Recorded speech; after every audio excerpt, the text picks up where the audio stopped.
नमस्कार व्यूअर्स, और आप सब लोग कैसे हैं। आशा करती हूँ आप सब लोग अच्छे होंगे, स्वस्थ होंगे और मेरा शिव पुराण का पाठ अवश्य देखते होंगे।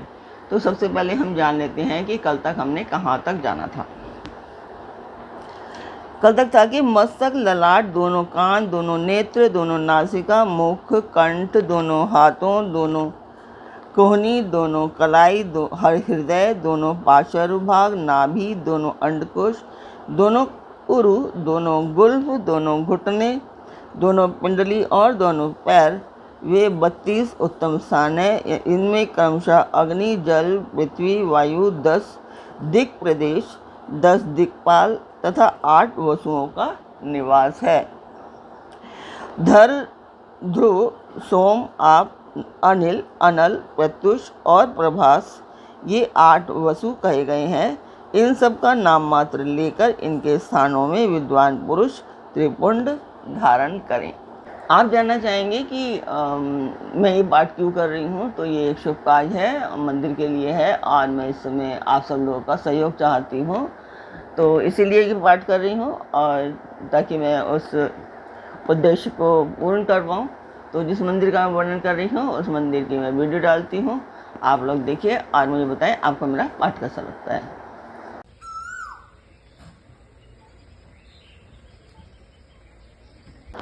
मंदिर की वीडियो आपने देखी, आपको मेरा पाठ कैसा लगता है कमेंट बॉक्स में मुझे अवश्य बताएं।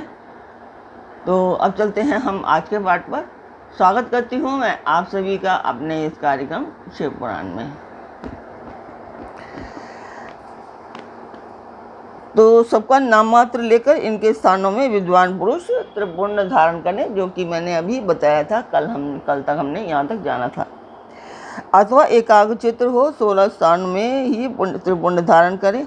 मस्तक, ललाट, कंठ, दोनों कंधों, दोनों भुजाओं, दोनों कोहनियों तथा दोनों कलाइयों में, हृदय, नाभि में, दोनों पसलियों में तथा पृष्ठभाग में त्रिपुंड लगाकर वहाँ दोनों अश्वनी कुमारों का शिव, शक्ति, रुद्र, ईश तथा नारद का और वामा आदि 9 शक्तियों का पूजन करें। ये सब मिलकर 16 देवता हैं। अश्वनी कुमार 2 कहे गए हैं, नासत्य और दस्त्र। अथवा मस्तक, केश, दोनों कान, मुख, दोनों भुजा, हृदय, नाभि, दोनों उरु, दोनों जानु, दोनों पैर और पृष्ठभाग। इन 16 स्थानों में 16 त्रिपुंड धारण करें। 16 त्रिपुंडों का न्यास करें। मस्तक में शिव, केश में चंद्रमा, दोनों कानों में रुद्र और ब्रह्मा, मुख में विघ्नराज गणेश, दोनों भुजाओं में विष्णु और लक्ष्मी, हृदय में शंभु, नाभि में प्रजापति, दोनों उरुओं में नाग और नाग कन्याएं, दोनों घुटनों में ऋषि कन्याएं, दोनों पैरों में समुद्र तथा विशाल पृष्ठभाग में समुद्र संपूर्ण तीर्थ देवता रूप से विराजमान है। इस प्रकार 16 स्थानों का परिचय दिया गया। अब 8 स्थान बताए गए हैं। गुहा स्थान, ललाट, परम उत्तम, कर्ण युगल, दोनों कंधे, हृदय और नाभि, ये 8 स्थान हैं। इनमें ब्रह्मा और सप्तऋषि, ये 8 देवता बताए गए हैं, मुनीश्वरों। भस्म के स्थान को जानने वाले विद्वानों ने इस तरह 8 स्थानों का परिचय दिया है। अथवा मस्तक, दोनों भुजाएं, हृदय और नाभि, इन 5 स्थानों को भस्मवेत्ता पुरुषों ने भस्म धारण के योग्य बताया है। यथासंभव देश, काल आदि की अपेक्षा रखते हुए उद्दोलन को अभिमंत्रित करना और जल में मिलाना आदि कार्य करें। यदि उद्दोलन में भी असमर्थ हो तो त्रिपुंड आदि लगाएं। त्रिनेत्रधारी, तीनों गुणों के आधार तथा तीनों देवताओं के जनक भगवान शिव का स्मरण करते हुए नमः शिवाय कहकर ललाट में त्रिपुंड लगाएं। ईशाभ्याम नमः ऐसा कहकर दोनों पार्श्व भागों में त्रिपुंड धारण करें। बीजाभ्याम नमः यह बोलकर दोनों कलाइयों में भस्म लगाएं।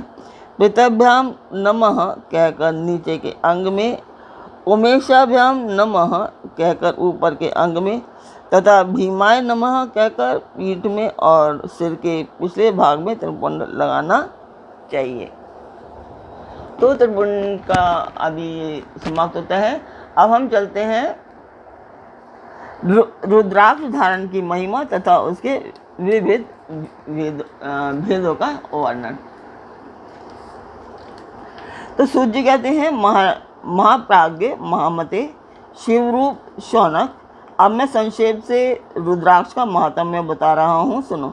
रुद्राक्ष शिव को बहुत ही प्रिय है, इसे परम पावन समझना चाहिए। रुद्राक्ष के दर्शन से, स्पर्श से तथा उस पर जप करने से वह समस्त पापों का अपहरण करने वाला माना गया है। मुने, पूर्व काल में परमात्मा शिव ने समस्त लोगों का उपकार करने के लिए देवी पार्वती के सामने रुद्राक्ष की महिमा का वर्णन किया था। भगवान शिव बोले, महेश्वरी शिवे, मैं तुम्हारे प्रेमवश भक्तों के हित की कामना से रुद्राक्ष की महिमा का वर्णन करता हूँ। सुनो महेशानी, पूर्व काल की बात है कि मैं मन को संयम में रखकर हजारों दिव्य वर्षों तक घोर तपस्या में लगा रहा। एक दिन सहसा मेरा मन शुद्ध हो उठा। परमेश्वरी, मैं संपूर्ण लोगों का उपकार करने वाला स्वतंत्र परमेश्वर हूँ। अतः उस समय मैंने लीलावशी अपने दोनों नेत्र खोले। खोलते ही मेरे मनोहर नेत्र पुटों से कुछ जल की बूंदें गिरी। आंसू की उन बूंद से वहाँ रुद्राक्ष नामक वृक्ष पैदा हो गया। भक्तों पर अनुग्रह करने के लिए वे अक्षु बिंदु स्थावर भाव को प्राप्त हो गए। वे रुद्राक्ष मैंने विष्णु भक्त को तथा चारों वर्णों के लोगों को बांट दिए। भूतल पर अपने प्रिय रुद्राक्षों को मैंने गौड़ देश में उत्पन्न किया। मथुरा, अयोध्या, लंका, माल्याञ्चल, महागिरी, सायगिरी, काशी तथा अन्य देशों में भी उनके अंकुर उगाए। वे उत्तम रुद्राक्ष असह्य पाप समूहों का भेदन करने वाले तथा श्रुतियों के भी प्रेरक हैं। मेरी आज्ञा से वे ब्राह्मण, क्षत्रिय, वैश्य और शूद्र जाति के भेद से इस भूतल पर प्रकट हुए। रुद्राक्षों को ही जाति के शुभाक्ष भी हैं। उन ब्राह्मण आदि जाति वाले रुद्राक्षों के वर्ण श्वेत, रक्त, पीत तथा कृष्ण जानने चाहिए। मनुष्य को चाहिए कि वे क्रमशः वर्ण के अनुसार अपनी जाति का ही रुद्राक्ष धारण करें। भोग और मोक्ष की इच्छा रखने वाले चारों वर्णों के लोगों और विशेषतः शिव भक्तों को शिव पार्वती की प्रसन्नता के लिए रुद्राक्ष के फलों को अवश्य धारण करना चाहिए। आंवले के फल के बराबर जो रुद्राक्ष हो वह श्रेष्ठ बताया गया है। जो बेर के फल के बराबर हो उसे मध्यम श्रेणी का कहा गया है, और जो चने के बराबर हो उसे गणना निम्न कोटि में की गई है। अतः इसकी उत्तमता को परखने की यह दूसरी उत्तम प्रक्रिया बताई गई है। इसे बताने का उद्देश्य है भक्तों की हित कामना। पार्वती, तुम भलीभांति प्रेम पूर्वक इस विषय को सुनो। महेश्वरी, जो रुद्राक्ष बेर के फल के बराबर होता है वह उतना छोटा होने पर भी लोक में उत्तम फल देने वाला तथा सुख सौभाग्य की वृद्धि करने वाला होता है। जो रुद्राक्ष आंवले के फल के बराबर होता है वह समस्त अरिष्टों का विनाश करने वाला होता है, तथा जो गुंजा फल के समान बहुत छोटा होता है वह संपूर्ण मनोरथों और फलों की सिद्धि करने वाला होता है। रुद्राक्ष जैसे जैसे छोटा होता है वैसे अधिक फल देने वाला होता है। एक एक बड़े रुद्राक्ष से एक एक छोटे रुद्राक्ष को विद्वानों ने 10 गुना अधिक फल देने वाला बताया है। पापों का नाश करने के लिए रुद्राक्ष धारण अवश्य बताया गया है। वह निश्चय ही संपूर्ण अभीष्ट फलों का साधक है, अतः अवश्य ही उसे धारण करना चाहिए। तो आज का पाठ में यहीं पर पूर्ण करती हूँ। कल फिर मिलेंगे एक नए पाठ में, एक नए मन, एक नई तरंग के साथ। आशा करती हूँ आपको मेरा पाठ अवश्य अच्छा लगा होगा। अच्छा लगा है तो आप सब्सक्राइब करिए, लाइक करिए और शेयर करिए। तो कल फिर मिलते हैं एक नए पाठ में। ओम नमः शिवाय।